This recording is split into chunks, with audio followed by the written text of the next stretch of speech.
for the very best games on the Nintendo Switch eShop, I would often come across people praising SteamWorld Dig 2, but regardless, my minor disdain for the steampunk scene had kept me from giving this game the chance it deserved.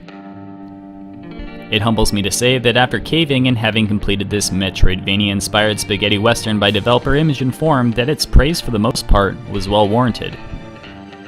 Having never played the original, I was able to follow these somewhat silly events of SteamWorld Dig 2 with relative ease.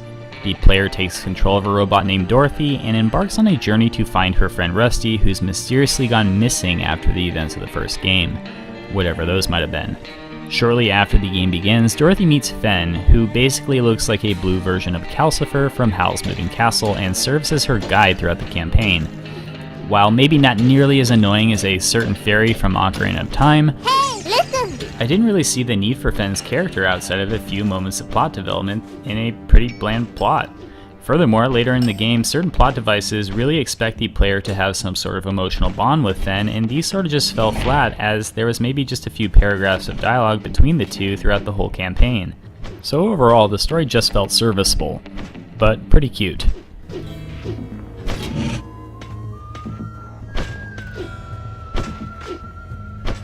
The gameplay is where SteamWorld Dig 2 absolutely shines its brightest. The Metroidvania and Dig Dug comparisons are going to be impossible to avoid here. As Dorothy, you dig your way through several cave systems branching from the game's central town of El Maquino.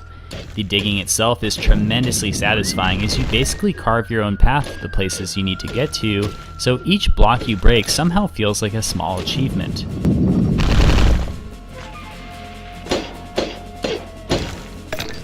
You start off with a simple pickaxe, but Dorothy quickly will gain a host of abilities to help her traverse the underground more efficiently.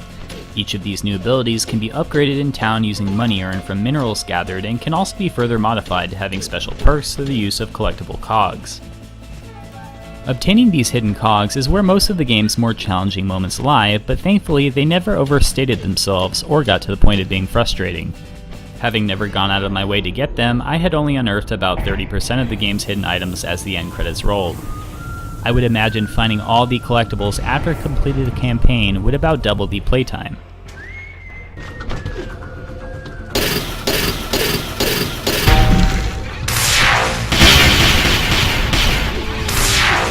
Outside the frankly absurd spike in difficulty of the final encounter, the bosses were all a blast to take down. But sadly, they were few and far between.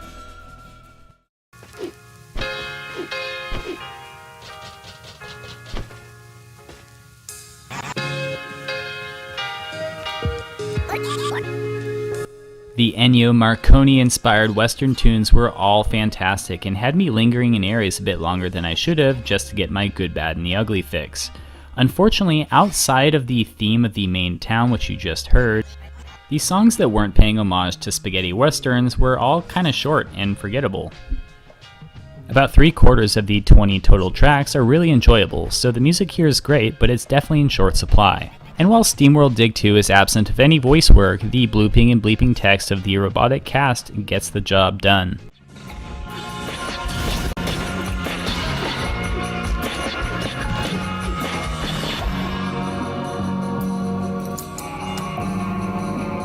Even though it has its problems, I am so glad I was able to squash my beef with the idea of steampunk to experience this game, as it was able to pay tribute to several things I hold very dear as both a gamer and a film buff.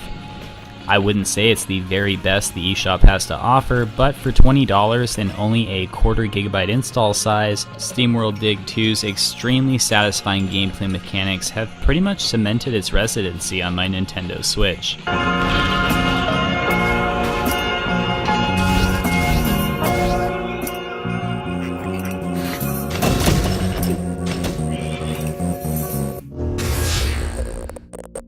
As always, thanks so much for watching the video, and if you'd like to see more like it, go ahead and click that subscribe button.